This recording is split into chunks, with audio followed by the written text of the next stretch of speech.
Hello, everybody. I'm gonna try to make this one a little bit quicker because my voice is failing.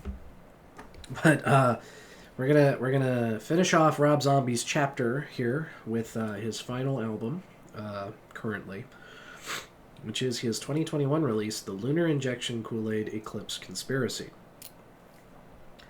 I just have to say, by the way, this album comes 20 years after The Sinister Urge, and I'm so happy that he made this and that it came out the way it did, because that means that for 20 years, Rob didn't really make anything that I was very enthusiastic about at all. It was like, are there songs here and there that came out between Sinister Urge and Lunar Injection that I enjoyed? Yes. But the number dropped significantly. The amount of songs I like between these 2 points is very few. And this came out.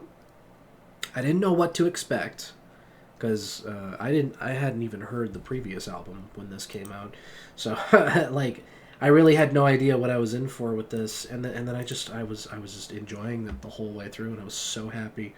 Um, Excuse me. 'Cause the album, the first like song, is "The Triumph of King Freak." That let me know that like, hey, he can still do it, right? He can still make something that gets my attention and is fun, and like I want to listen to it again. And then we had more songs as we went through where I was like, oh my god, this is fun, this is good, this is enjoyable. I really happy that you know that we didn't have another album where I felt the same way about Venomous Rat Regeneration Vendor, which was sort of just like I'm not really into this. Um,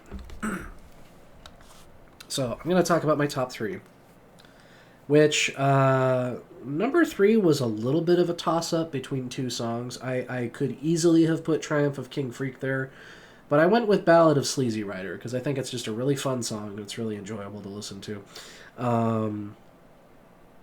My number two pick easily goes to Eternal Struggles of the Howling Man. That song is awesome. It's very fun. It's very enjoyable. It gets me energetic and hype to listen to it. And then the number one pick, hands down, is Satanic Rites of Blackula.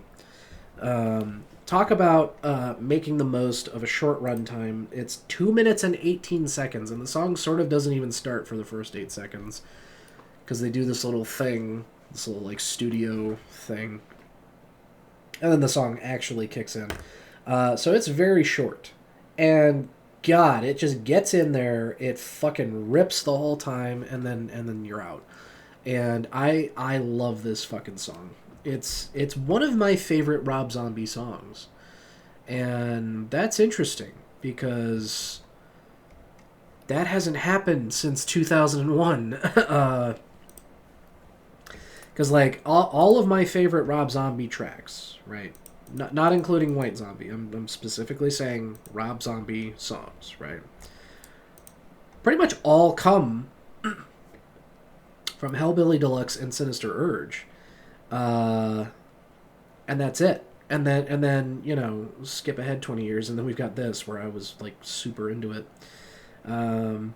I do want to mention, by the way, that like part of the reason that doing like only covering the discographies is maybe doing a disservice to the artist in a little bit of a way is that even though it would be odd to cover something like Past, Present, and Future, there are songs on that album that I don't think are available anywhere else, and they're good, and I like them. I just wanted to mention that really quick. Also, there's Kiss songs that aren't on their main album releases that I really like, which I thought about doing like an extra episode where I just talked about all the songs that I like from places that aren't their albums, but I think that might take away too much focus from what I'm like specifically doing. Anyway, yeah, so God, I'm so happy that we get to end on this note for Rob. Which just happened with Kiss too, where I was like, there was periods where it was like, how's this gonna end? And then I get to the end of the discography, and it's like, oh, Okay, cool. I get to end on a positive note, and I appreciate that. So thank you, Rob, for making this album, and doing a really good job of it because I really like this one. So anyway, that's it for Mr. Zombie, Mr. Zombie. And I know exactly who my next artist I have to cover is, because the thing about talking about Rob's discography in reference to its relevance to my life, it was really mostly those first two albums I was hard into, like all throughout middle school. I listened to them constantly. Now that happened concurrently with our next artist, who I will reveal in the next video. So I'll see you guys in the next one. We'll talk about that. And that one, I feel like I'm really familiar with their discography. Like, really familiar. So this ought to be really easy to talk about, because there's only one album in their lineup that I'm not so familiar with. So, anyway, I'll see you guys in the next one. Thank you for watching.